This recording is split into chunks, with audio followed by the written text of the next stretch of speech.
तो आज का नेक्स्ट टॉपिक जो है वो है सेलों का समांतरक्रम संयोजन।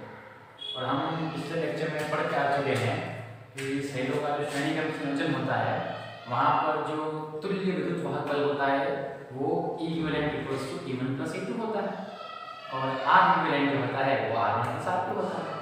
लेकिन अब हमें क्या करना है कि समांतरक्रम संयोजन पढ़ना है। तो देखो आप समांतरक्रम संयोजन में क्या होता है क्या नहीं होता है, किस तरह से डेरिवेशन परफॉर्म किया जाता है, तो अपन इस सब की बात करेंगे, है ना। इस डेरिवेशन को परफॉर्म करने के लिए किरचॉफ का सेकंड लॉ केवीएल पर काम करेंगे। देखना मेरी तरफ, सपोज करो अपने पास एक सेल जिसका विद्युत वाहक बल E1 है, जिसका आंतरिक प्रतिरोध स्मॉल r1 है। दूसरा सेल है E2 जिसका विद्युत वाहक बल E2 है और आंतरिक प्रतिरोध I2 है। दोनों को हमने समांतर रूप में संयोजित कर दिया। अगर दोनों को समांतर रूप में संयोजित कर दें सपोज, और पीछे कोई परिपथ है, हमको परिपथ से भी लाइन लगानी, हालांकि बना भी सकते हैं कि परिपथ में कोई भी लोड लगाया गया है RL, कोई लोड लगा दिया है हमने। देखो यहाँ से क्या होगा कि सेल E1 से अपन को एक करंट मिल रही होगी I1, है ना। सेल E2 से दूसरी करंट मिल रही होगी I2 और दोनों करंट मिक्स हो रही होगी और यहाँ पर करंट I आ रही होगी। अब ये पूरी करंट I पूरे सर्किट में फ्लो हो रही होगी और यहाँ पर आगे फिर से दो पार्ट में टूटेगी। लेकिन रूल ये कहता है कि अपन ने जिस सेल से जितनी करंट ली है उस सेल को उतनी करंट दे देंगे वापस। इससे I1 लिए तो इसको फिर से अपन I1 दे देंगे, इससे I2 लिए तो इसको फिर से अपन I2 दे देंगे। ये काम करने के बाद इस परिवर्तन का नाम दे देता हूं मैं, इसको लिख देता हूं A, इसको लिख देता हूं B और इस वाले पार्ट को, इस वाले बिंदु को, इस वाले बिंदु को दे देता हूं L M और इस वाले पार्ट को N और इस वाले पार्ट को दे देता हूं O। ठीक है, मैंने ऐसे नाम क्यों किया, L M N नाम क्यों दिया? मैंने नाम इसलिए दिया ताकि मैं पाथ, इसका जो पथ है जहां जिस तरफ से मैं किरचॉफ का द्वितीय नियम लगाने की कोशिश करूंगा वो पथ में डिसाइड कर सकूं। तो देखना मैं पथ यहाँ से डिसाइड करूंगा। देखना तुम सब जान लोगे कि अगर अपन ने किसी दो सेल को बिंदु A और बिंदु B के बीच लगा रखा है तो बिंदु A और बिंदु B के बीच जो विभव में अंतर होगा, विभवांतर जो होगा, या इन दोनों बिंदुओं के बीच में जो वोल्टेज ड्रॉप जब अपन को मिलेगा और वोल्टेज ड्रॉप अपन किरचॉफ के लॉ से निकाल सकते हैं, है ना। तो मैं पहले पथ ले रहा हूं, पहला पथ ले रहा हूं ऊपर वाला, थोड़ा सा लेना है ना ऊपर वाला पथ का नाम है ALMB, दिखाई दे रहा है ALMB, पथ ALMB। इसमें लगाऊंगा किरचॉफ का द्वितीय नियम, केवीएल बोलते हैं किरचॉफ वोल्टेज लॉ। तो दिन लगाने की कोशिश करूंगा तो ये वोल्टेज लॉ देगा अपन को वोल्टेज डिफरेंस देगा, VAB देगा। और कैसे देगा देखना, आगे मैं बताऊंगा वोल्टेज डिफरेंस किस तरह से देता है।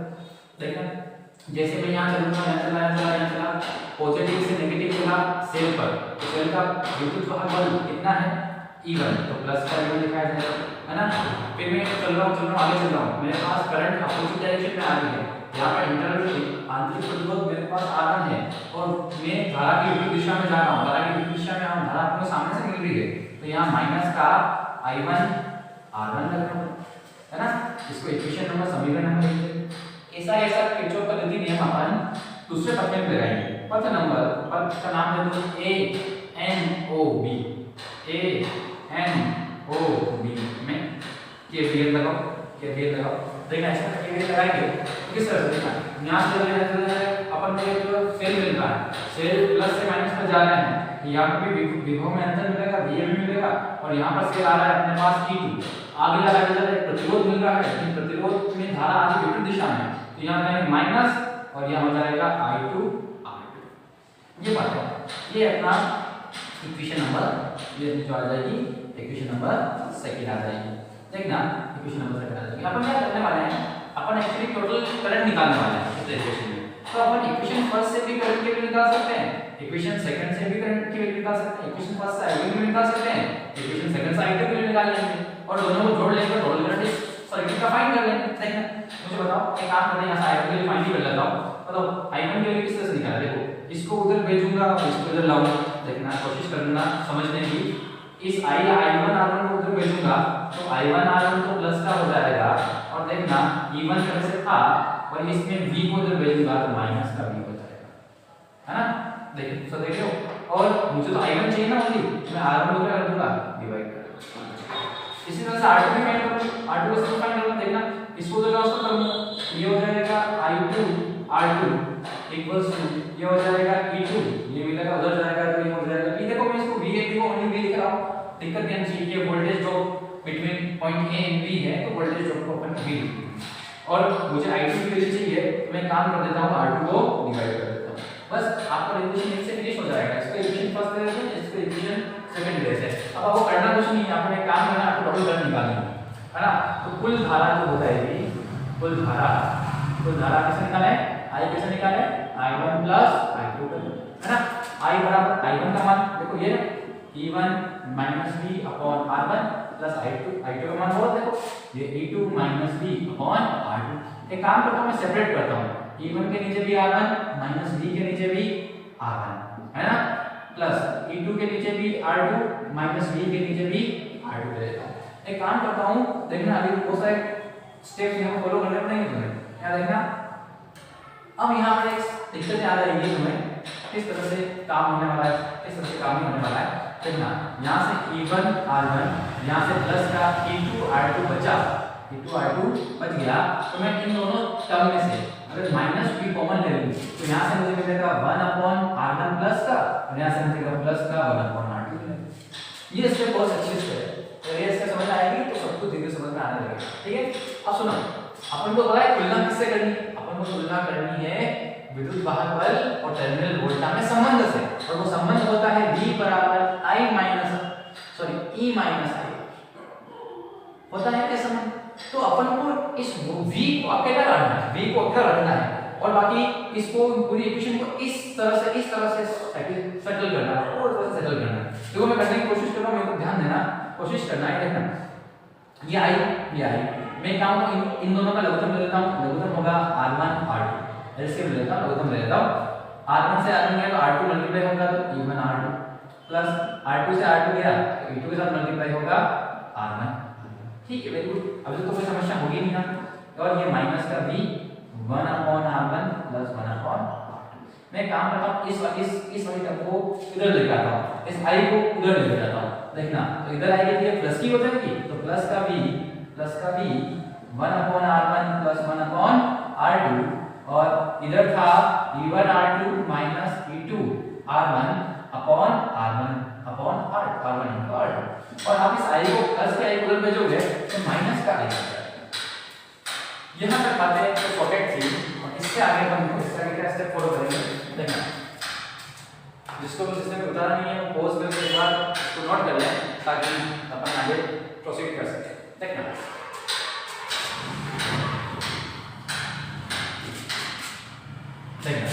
उस स्टेप से देखना, यहां से भी यहां से मैं एलसीएम ले लूं फिर से R1 R2 और ऊपर आ जाएगा R1 प्लस R2। यहां से देखना equals to E1 R2 minus E2 R1 upon R1 R2, ठीक है। और माइनस का मुझे V चाहिए, ओनली V। मैंने कहा अपन उस इक्वेशन से उस वाली इक्वेशन से अपन कंपेयर करने वाले हैं, तो मुझे ओनली V चाहिए, तो इस वाली पूरी टर्म को मुझे डिवाइड करना पड़ेगा, डिवाइड कर, और इस टर्म को आप डिवाइड करोगे इसमें डिवाइड हो जाएगी, इसमें डिवाइड हो जाएगी। तो V equals to E1 R2 minus E2 R1 upon R1 R2, और ये टर्म को डिवाइड करना है। मुझे बताओ आपने बचपन में सीखा होगा कि दो भिन्नों को डिवाइड करते हैं, जब डिवाइड नीचे वाली जो भिन्न होगी वो उल्टी हो जाएगी, यानी कि R1 R2 तो चला जाएगा ऊपर और नीचे आ जाएगा R1 प्लस R2, ठीक है। इसमें भी इसी होगा, माइनस का I R1 R2 तो चला जाएगा ऊपर और नीचे आ जाएगा R1 प्लस R2, डिवाइड हो गई। देखो R1 R2 से R1 R2 गया, V इक्वल्स टू आ गया E1 R2 प्लस था या माइनस प्लस था, सॉरी प्लस था E1 R2 plus E2 R1 upon यहां से बचेगा R1 प्लस R2 और यहां से बचेगा माइनस का I और यहां बचेगा R1 R2 upon R1 plus R2। Then इसको इक्वेशन नंबर 3 बोलेंगे और अपन बोलेंगे कि वी नो दैट हम जानते हैं कि टर्मिनल वोल्टेज और विद्युत भाग बल में जो संबंध होता है वो होता है V equals to E equivalent, तो मतलब तुल्य विद्युत भाग बल माइनस I R इक्विवेलेंट, है ना, तुल्य आंतरिक प्रतिरोध। और इस समीकरण 3 और 4 की अगर तुलना करें तो तुलना करो, साथ-साथ तुलना हो रही है, देखो यहां E इक्विवेलेंट का क्या नजर आएगा, ये पूरी टर्म नजर आएगी। इसका मतलब E इक्विवेलेंट यानी तुल्य विद्युत भाग बल जो होगा वो मिलेगा आपको E1 R2 plus E2 R1 upon R1 plus R2। और तुल्य, देखो माइनस माइनस आई आई और आर यूनिट में क्या है आपके पास ये रहा, तो आर यूनिट मतलब तुल्य आंतरिक प्रतिरोध जो आपको मिलेगा वो मिलेगा R1 R2 upon R1 plus ये दोनों फाइनल, ये तुल्य विद्युत बल की इक्वेशन और ये तुल्य आंतरिक प्रतिरोध की इक्वेशन। तो ये जो टॉपिक था इस सब में क्या था, इस टॉपिक में था कुछ नहीं, बस आपको एक परिपथ बना के किरचॉफ का द्वितीय नियम इन दोनों परिपथों में लगाना था। अगर आप दोनों परिपथों में किरचॉफ का द्वितीय नियम लगाते हो और उस नियम से आप करंट की वैल्यू I1 और I2 फाइंड आउट करते हो तो उस करंट की वैल्यू से उन दो करंट की वैल्यू से इस पूरे डेरिवेशन को परफॉर्म कर सकते हैं। परफॉर्मेंस पर डिपेंड ये करता है कि आप इस पूरे डेरिवेशन को देखते कैसे हो, एक अलग नजरिए से डेरिवेशन देखना पड़ेगा वरना ये डेरिवेशन होगा नहीं। तो आज हमने सीखा, कल अपन नेक्स्ट लेक्चर में अपन क्या करेंगे, अपन इस समांतरक्रम संयोजन और श्रेणीक्रम संयोजन जो हमने सेलों का पढ़ा है उससे रिलेटेड जो भी न्यूमेरिकल क्वेश्चंस होंगे वो अपन इस नेक्स्ट लेक्चर में देखने वाले हैं। तब तक के लिए thank you so much. Please lecture अच्छा लगा हो तो चैनल को सब्सक्राइब करें, लाइक भी करें और अच्छा कमेंट भी करें। Thank you.